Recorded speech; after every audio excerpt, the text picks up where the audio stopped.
declaring victory in the Alabama Senate race.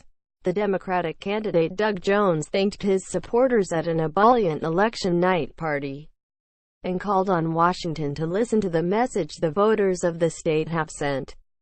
Jones, a former federal prosecutor, said he was overwhelmed by the win, but that the vote was not about himself or his opponent, the Republican Roy Moore, but was a moment for national unity.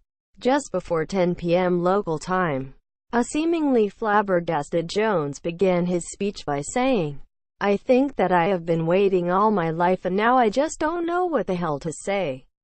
Quote, in a note to the multiple allegations of sexual assault that have been leveled against Moore, but never addressing them explicitly in his speech, Jones said, "This entire race has been about dignity and respect. This campaign has been about the rule of law.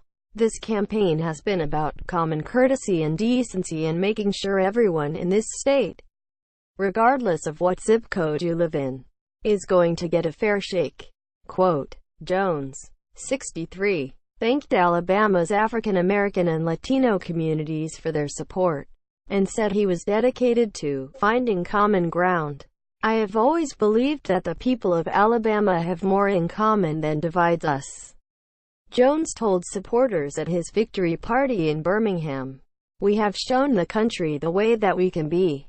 Quote, he went on to send a message to his future colleagues in Washington, urging them to get things done for the people by passing the Children's Health Insurance Program. Before he was seated, Jones, who said that he and his wife were also celebrating their 25th wedding anniversary, told the crowd that Alabama had stood at a crossroads on voting day.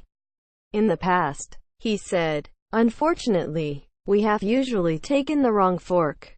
Tonight, ladies and gentlemen, you took the right road." Quote, Jonesy is a career prosecutor who grew up in the highly segregated Deep South. He has long-standing ties to Alabama's black community after he convicted 2 members of the Ku Klux Klan for the 1963 Birmingham church bombing that killed 4 black girls.